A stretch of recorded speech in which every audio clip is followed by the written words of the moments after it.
Same $3,000, same day, same silver market. Curious, two completely different strategies, and by the end of this video, you will know exactly which one survives the real world and which one only looks good on paper. Here is the setup.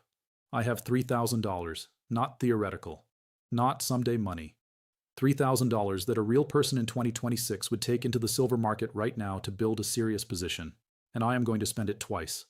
Once on modern bullion coins, the recognizable government-issued premium-priced kind, and once on 90% junk silver, pre-1965 American coins, dimes, quarters, half dollars, the kind your grandparents spent at the grocery store, and the kind that serious stackers either swear by or completely ignore. Same dealer, same spot price, same afternoon. Excited. And then I'm going to take both bags, because junk silver comes in bags, and run them through 6 real-world scenarios that every silver owner eventually faces. An emergency sale, a dealer buyback, a barter situation, a gift, an inheritance transfer, and a hyperinflation scenario. By scenario 6, the modern bullion versus junk silver debate will be permanently settled in your mind, not with opinion, not with nostalgia, with arithmetic, outcomes, and the one scenario that changes everything. Same money, 2 strategies, 6 tests, let's shop. Education only, not investment advice. Prices are approximate based on publicly available dealer listings near the time of recording. Your actual costs will vary. Always do your own research. The shopping trip. Silver spot is sitting near $85. That is our reference point. Now let us build both positions. Position 1, modern bullion coins. The mission is maximum recognition, maximum liquidity, government-backed credibility. American silver eagles are the benchmark. In the current market, eagles are running approximately $95 to $100 all in depending on quantity and source. Call it $97 average. At that price, $3,000 buys approximately 30 to 31 ounces. Let us say the position holds 28 American silver eagles and 2 Canadian maple leafs. 30 ounces total. Every single piece is sovereign-backed, universally recognized, and accepted without question at every coin shop in North America. Position 2, 90% junk silver. The mission is maximum metal per dollar, maximum divisibility, and historical monetary credibility. Junk silver trades at a discount to modern bullion because the coins are circulated, they carry no collectible premium, and the silver content requires a small calculation. Dealers typically price junk silver at spot times the face value multiplier, usually around 13 to 14 times face, depending on market conditions. At current pricing, $3,000 buys approximately 34 to 35 ounces of actual silver content in junk bags. Let us say the position holds a $20 face value bag, roughly 14.4 troy ounces, plus an additional $28 face value in mixed dimes, quarters, and halves, bringing total silver content to approximately 34 ounces. The difference. Position 1 holds 30 ounces of modern bullion. Position 2 holds 34 ounces of 90% junk silver. The junk silver position bought approximately 13% more silver for the exact same $3,000. That is 4 extra ounces. At $85 spot, that is $340 of additional metal sitting in the junk bag. Most junk silver advocates stop right here. More silver, lower premium. End of debate, but the debate is not over. It is just beginning. Because silver does not exist in a vault. It exists in your life. And your life will eventually present scenarios where these two positions perform very differently. Let us run the tests. Scenario 1. The emergency sale. Something happened. You need cash within 24 hours. You are not negotiating. You are converting. Position 1 at the emergency sale. You call 3 local dealers with 30 ounces of eagles and maples. Every dealer wants them immediately. Eagles are the most liquid single silver product in the North American retail market. No verification questions, no hesitation, spot -1 to 2% on a bad day, spot flat on a good one. You walk out with approximately $2,500 to $2,550 in cash within the hour. Position 2 at the emergency sale. You call the same 3 dealers with your junk bag. Most dealers buy junk silver, but there is friction. They want to know the coin mix. They calculate the silver content. 2 of the 3 make offers. The third does not deal in junk regularly. The blended buyback rate runs spot -3 to 5% because junk requires more handling, more calculation, and carries a slightly smaller resale audience than eagles. You walk out with approximately $2,250 to $2,500 in cash. But here is the key difference. With the junk bag, you could have sold $5 face value, about a handful of dimes and quarters, and kept the rest. The divisibility of junk silver is extraordinary. Individual dimes are worth approximately $6 each at current silver prices. You can sell exactly as much or as little as the emergency requires. An eagle sale forces you into 1-ounce increments. A junk sale lets you sell by the coin, down to a single Roosevelt dime. Emergency sale verdict. Split. Modern bullion recovers more per ounce. Junk silver offers unmatched granularity for partial sales. If you need exactly $300, junk silver gets you there without selling a full ounce of anything. Edge. Junk silver for precision. Modern bullion for total speed. Scenario 2. The dealer. Buyback. No emergency. You have decided strategically to reduce your silver position. You want the best price through a normal dealer channel with time to shop around. Position 1 at buyback. Eagles get the tightest buyback spread in the retail market. Period. Dealers compete aggressively for eagles because they move them within hours. In a healthy market, buyback runs spot -1 to 2%. In a tight physical market, some dealers pay spot flat or slightly above because they can immediately resell at a 10 to 15% premium. Position 2 at buyback. Junk silver buyback is functional but carries a wider spread. Dealers typically offer spot times 12 to 13 times face, rather than 13 to 14. That spread differential costs you real money across a $3,000 position. The blended recovery on 34 ounces of junk silver runs spot -4 to 6%, not 1 to 2. Here is the math that most people never run. The junk position entered with 13% more silver. But the wider sell spread erodes that advantage significantly on exit. A 4 to 5 percentage point spread difference across 34 ounces at $85 is roughly $115 to $145 of additional friction. Your initial premium advantage was $340. Your exit disadvantage is $115 to $145.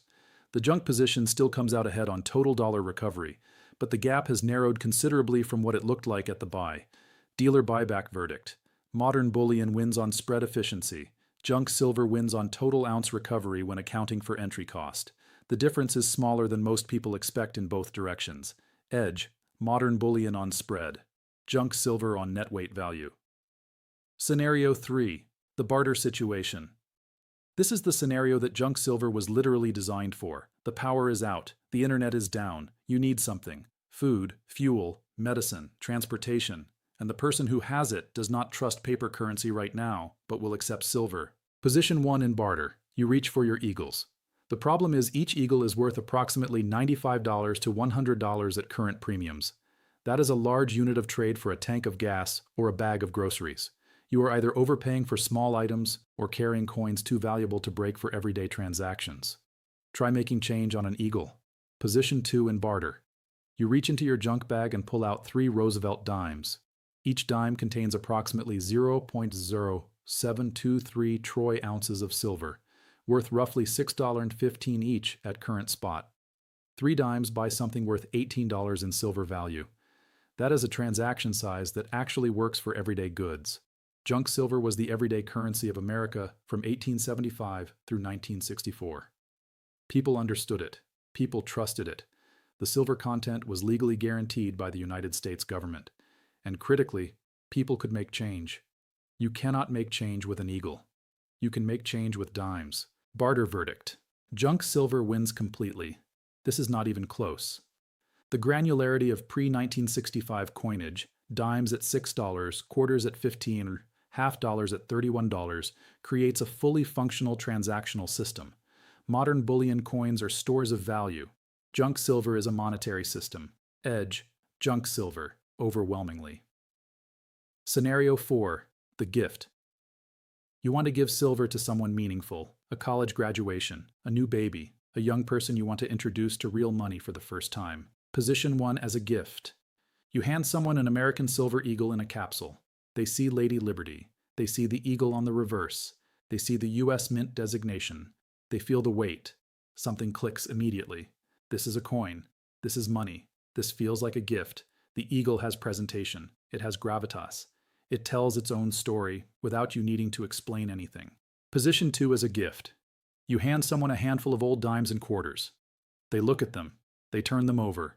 And then they ask the question every recipient asks, are these just old coins? Are they worth more because they are old? Should I spend them? The silver content in junk coins requires explanation. The recipient needs to understand the 90% silver composition, the melt value calculation, the difference between face value and silver value. That is a lot of context for a gift moment. Some recipients will find the history fascinating. Many will find it confusing. Gift verdict. Modern bullion wins. The eagle is a self-explanatory gift. The junk silver is an educational project. For a recipient who already collects and understands silver, junk is wonderful. For everyone else, the coin with the sovereign design and the clear government stamp wins the emotional moment. Hedge. Modern bullion, clearly. Scenario 5. The inheritance transfer. Something happened to you. Your family is now managing the silver you spent years accumulating. They are not stackers. They are not familiar with precious metals markets. They are grieving, overwhelmed, and trying to figure out what to do with a box and a bag of metal. Position 1 in inheritance. Your family finds 30 government-issued coins. They look up American Silver Eagle value on their phones and get an accurate answer in 10 seconds. They walk into any coin shop in the country, show the coins, and receive a fair offer within minutes. No testing, no authentication questions, no explanation of which refiner produced what. The sovereign stamp does all the work. Position 2 in inheritance. Your family finds 2 bags of old dimes, quarters, and half dollars. They do not know if these are collectible. They do not know if the silver calculation applies to all of them or only some. They do not know how to distinguish 90% silver coins from later copper-nickel-clad coins that look nearly identical. They need education, a dealer who deals in junk regularly, and time they probably do not have. Some of your junk silver might get mixed with regular pocket change and spent at face value, a dime worth $6 spent as 10 cents because nobody knew the difference. That is not a hypothetical. That happens with inherited junk silver collections regularly. Inheritance verdict. Modern bullion wins decisively. The recognition built into a sovereign coin protects your family from the knowledge gap that exists between you and them. When you pay the recognition premium on eagles, you are not paying it for yourself. You are paying it for everyone who might ever hold that silver after you. Edge. Modern bullion. Not debatable. Scenario 6. The hyperinflation. Scenario currency is collapsing. Prices are rising faster than anyone can track.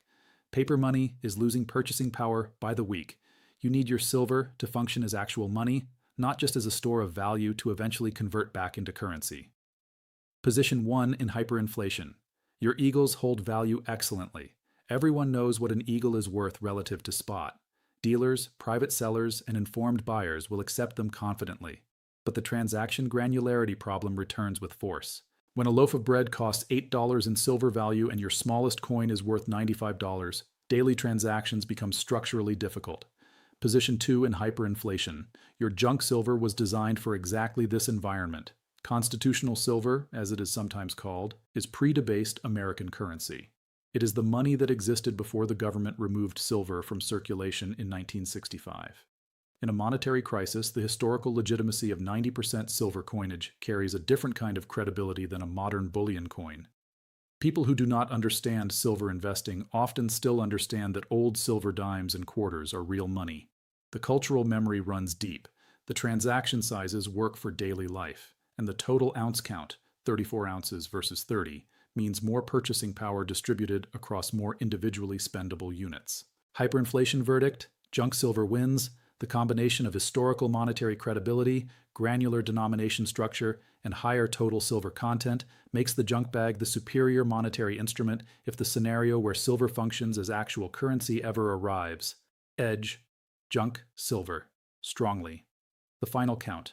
6 scenarios. Emergency sale. Split. Bullion for speed. Junk for precision partial sales. Dealer buyback. Bullion wins on spread efficiency. Barter. Junk silver wins overwhelmingly. Gift, bullion wins clearly. Inheritance, bullion wins decisively. Hyperinflation, junk silver wins strongly. 3 scenarios favor modern bullion. 2 favor junk silver. 1 splits. But here is what the score does not capture. The 2 scenarios where junk silver wins, barter and hyperinflation, are the scenarios where silver stops being an investment and starts being money. And those are the scenarios that justify owning silver in the first place for many stackers. If you own silver only as a financial instrument to eventually sell back through a dealer, modern bullion wins the debate. If you own silver because you believe currency risk is real and you want a monetary hedge that actually functions as money in an extreme scenario, junk silver earns its place in the stack. So what is the right answer for 2026? If you forced me to build a position from scratch with $3,000 right now, here is what I would actually do. I would not choose one or the other. I would split deliberately. 60% modern bullion, $1,800 into eagles and maples. This is the recognition core, the gift layer, the inheritance-ready stack, the dealer-friendly position. 40% junk silver, but $200 into a mix of pre-1965 dimes and quarters. This is the monetary layer, the barter reserve, the granular transactional position that functions as real money if the scenario that nobody wants to think about actually arrives. The bullion protects your heirs, the junk silver protects you. One position is built for the financial system working, the other is built for the financial system struggling, and a complete stack accounts for both possibilities. The two bags started with the same $3,000. They ended in 6 different places, and the format you choose, or the split you design, determines which of those places your silver can actually take you when life presents the scenario you never planned for. Comment below, bullion, junk, or both. And tell me this, which of the 6 scenarios do you think is most likely for you personally in the next 5 years? Buyback, barter, gift, inheritance, or the big one? I will reply with the exact format split that makes the most sense for your specific situation, because a stack built around your life is always more powerful than a stack built around someone else's opinion. If this video ran the scenarios instead of just repeating the slogans, hit the like button, subscribe and ring the bell, and share this with someone who is sitting on $3,000 right now trying to decide between a bullion order and a junk bag. Give them the 6 tests before they buy, not after. As always, stack smart, stack with purpose, and take care of your future self. Your friend in silver, same money, 2 strategies, 6 outcomes. Now you know which one fits your life.